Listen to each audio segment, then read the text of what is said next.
Turkey's Aegean coast is a land of pine-clad limestone mountains and broad fertile plains. The rich river valleys yield bumper crops of cotton, tobacco, olives, figs and sultanas, those small flavorful grapes dried to make golden raisins.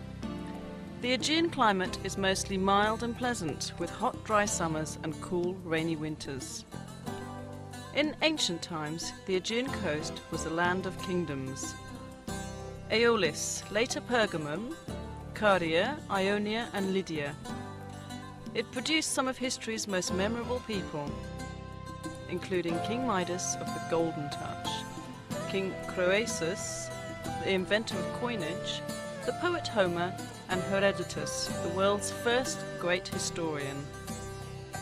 Pergamum, in the North Aegean, rose to prominence after the death of Alexander the Great in 323 BC.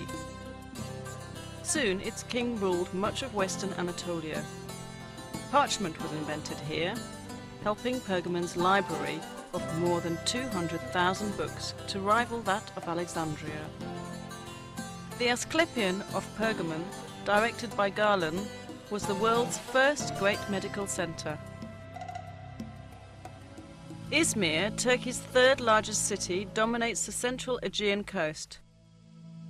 Badly damaged by war in 1922, it is now a vibrant modern city set on broad Izmir Bay.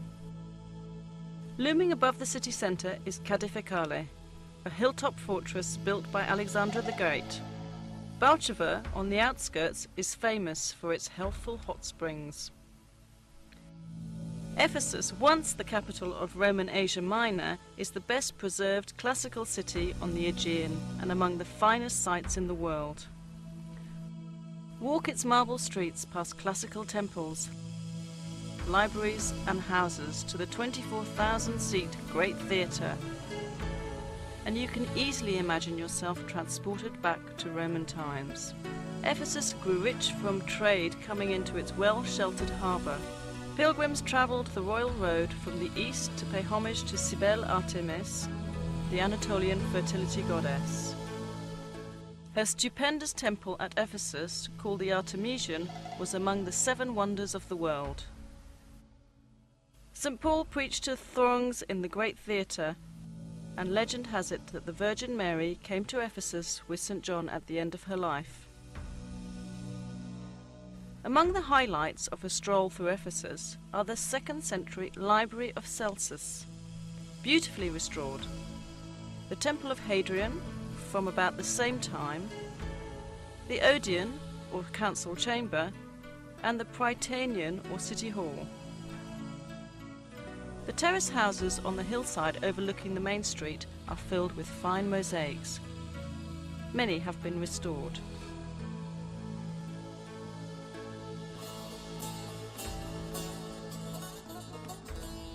For an entirely different view, head eastwards into the mountains to Şirince, a charming town surrounded by vineyards and fruit orchards. Relax in one of its restaurants and enjoy a glass of local fruit wine. South of Ephesus, the ruins of ancient Priene are perched on a plateau backed by a sheer rock cliff. Beneath the plateau sprawls the broad floodplain of the river Meander, whose name is now used to describe twisting, turning rivers everywhere. Priene flourished during the 2nd century BC and was among the first cities to have a right-angle street plan. Set on this innovative street grid are Priene's great buildings, such as the Temple of Athena, the theatre, the gymnasium and the stadium.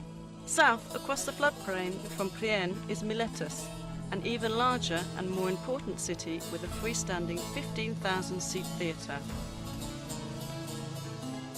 Built in Hellenistic times, the Miletus theatre was repaired extensively by the Romans and is still in very good condition. Miletus flourished from 700 BC to 700 AD.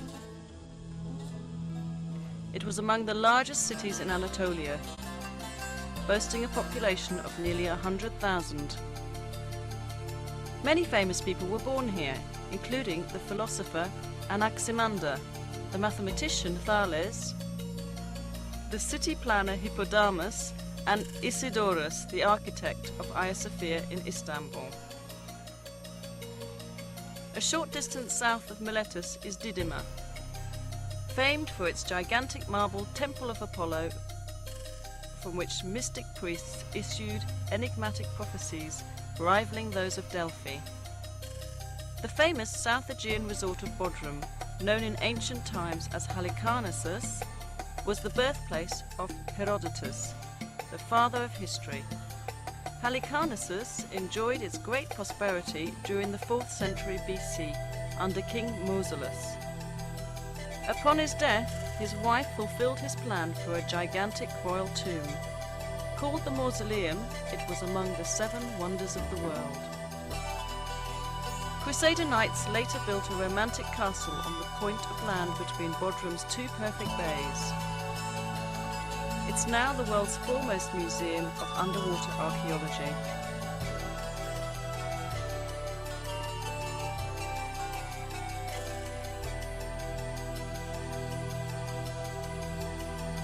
Today, Bodrum is among Turkey's favourite seaside resorts.